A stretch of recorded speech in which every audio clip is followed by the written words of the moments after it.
ကျွန်တော်တို့ရခိုင်ပြည်သူတွေကလည်းကျွန်တော်တို့ကိုပြောတယ်ဘယ်လိုအခက်အခဲပဲရှိပါစေအိမ်တွေကတော့ပြာကျတော့ပြီဒါမဲ့ငါတို့လိုချင်တာအိမ်ထက်အရေးကြီးတဲ့လွတ်မြောက်ရေးကိုလိုချင်တယ်ဒါကြောင့်ဆက်လက်တိုက်ပွဲဝင်ပါ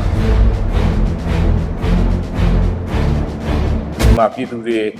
အနေနဲ့အခက်အခဲဆုံးအခြေအနေကိုဖျက်ဆီးနေရတာကိုကျွန်တော်လုံးဝနားလေတယ်ဒီချိန်မှာရခိုင်ပြည်သူတစ်ခုတည်းမဟုတ်ဘူးမြန်မာပြည်သူတစ်ခုလုံးကိုလည်းကျွန်တော်ပြောချင်တာကဒီတော်လှန်ရေးလောကဒဏ်တွေကိုကျွန်တော်တို့မဖြတ်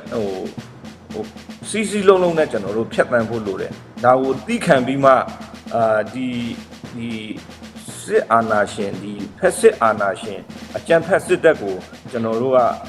အောင်မြင်အောင်တော်လှန်ဖို့လိုတယ်ဒါကိုကျွန်တော်တို့ကနောက်လှည့်နေလို့မရဘူးကျွန်တော်တို့ရှေ့ကိုတိုးရမယ်ဒီအခက်အခဲကိုရင်ဆိုင်ပြီးမှအောင်မြင်အောင်ကျွန်တော်တို့ကြိုးစားရမယ်ကျွန်တော်တို့ရခိုင်ပြည်သူတွေကလည်းကျွန်တော်တို့ကိုပြောတယ်